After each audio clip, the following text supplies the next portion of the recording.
جب بھی ہم زمین سے چاند کو دیکھتے ہیں تو کیسا لگتا ہے؟ ایک بہت ہی پرسکون، بالکل خاموش سی دنیا ہے نا؟ ایک ایسی جگہ جو صدیوں سے، شاید اربوں سالوں سے بالکل ویسی ہی ہے۔ لیکن کیا یہ پوری حقیقت ہے؟ تو سوچنے کی بات یہ ہے کہ کیا ہو اگر چاند پر سب سے بڑا خطرہ کوئی باہر کی چیز نہیں بلکہ خود اس کی اپنی دھول ہو؟ جی ہاں، وہی دھول۔ چلیں اس پرسکون نظر آنے والی دنیا کے پیچھے جو خطرناک راز چھپا ہے اسے مل کر جانتے ہیں۔ ٹھیک ہے، تو سب سے پہلے بات کرتے ہیں اس تصویر کی جو ہم سب کے دماغ میں بنی ہوئی ہے۔ جب ہم چاند کی سطح کے بارے میں سوچتے ہیں تو کیا خیال آتا ہے؟ یہی نا کہ ایک بالکل پرسکون پاؤڈر جیسی سطح ہے جو اربوں سالوں سے خاموش پڑی ہے۔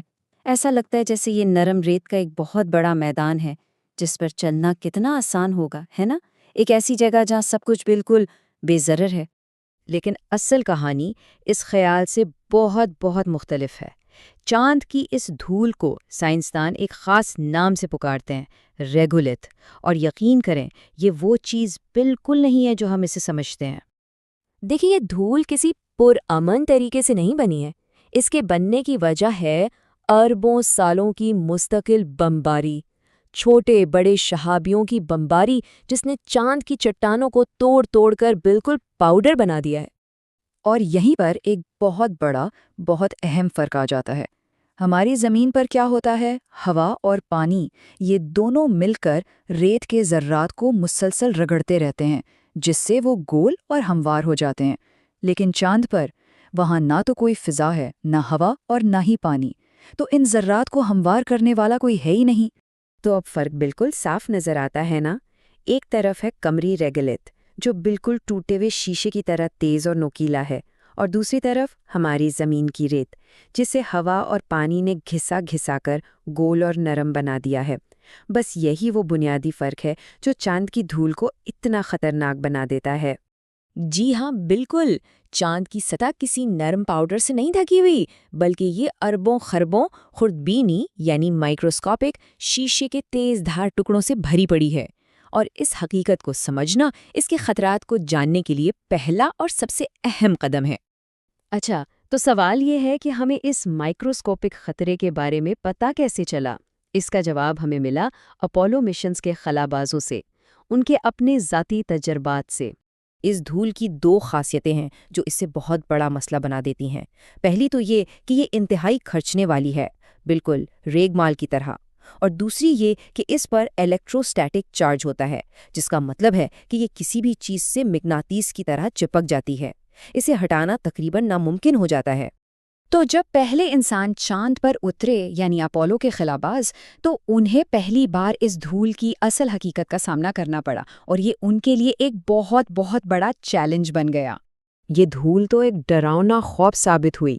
یہ ان کے اسپیس سوٹس پر جم گئی، ان کے ہیلمٹ کے شیشوں پر اس نے خراشیں ڈال دیں، بالکل سینڈ پیپر کی طرح۔ اور سب سے بری بات یہ تھی کہ جب وہ واپس اپنے کیبن میں آئے تو یہ ان کے ساتھ اندر بھی آ گئی۔ اس کی وجہ سے انہیں لونار ہے فیور جیسی علامات کا سامنا کرنا پڑا، یعنی گلے میں خراش اور آنکھوں میں شدید جلن۔ اور یہ مسئلہ صرف خلابازوں کی صحت یا تکلیف تک محدود نہیں تھا، یہ چاند پر بھیجے جانے والے ہر ایک مشن اور ہر ایک مشین کے لیے ایک بہت بڑا ایک بنیادی خطرہ ہے۔ لیکن کوئی سوچ سکتا ہے کہ بھئی یہ چھوٹے چھوٹے ذرات، یہ بھلا جدید مشینوں اور اتنے نازک آلات کے لیے اتنا بڑا خطرہ کیسے بن سکتے ہیں؟ اس کا جو عمل ہے وہ بہت تباہ کن ہے۔ ہوتا یہ ہے کہ یہ دھول مشین کے جوڑوں، بیرنگز اور سیلز میں گھس جاتی ہے۔ پھر جب مشین کے پرزے حرکت کرتے ہیں تو یہ تیز دھار ذرات اندر پھنس کر ریگ مال کا کام کرتے ہیں۔ یہ دھات کو اندر ہی اندر سے آہستہ آہستہ پیستے رہتے ہیں جب تک کہ پوری مشینری فیل نہ ہو جائے۔ تو یہ جو تصویر ہے یہ چاند پر اصل چیلنج کو بالکل واضح کر دیتی ہے۔ جو چیز ہمیں یہاں سے اتنی پرامن اور بے ضرر لگتی ہے وہ دراصل وہاں موجود ہر مشین اور ہر انسان کے لیے ایک مسلسل جنگ کی طرح ہے۔ اس کا مطلب یہ ہوا کہ چاند کا اصل خطرہ صرف اس کا ویکیوم یا شدید درجہ حرارت نہیں، اصل خطرہ تو خود اس کی زمین میں ہے، اس کے ہر ایک ننھے سے ذرے میں چھپا ہوا ہے۔ یہ بات واقعی سوچنے پر مجبور کرتی ہے نا؟ کہ یہ کائنات کتنی غیر متوقع ہو سکتی ہے۔ ایک بظاہر بالکل پرسکون اور خوبصورت منظر بھی اپنے اندر ایسے گہرے خطرات چھپائے ہو سکتا ہے جن کا ہم شاید تصور بھی نہیں کر سکتے۔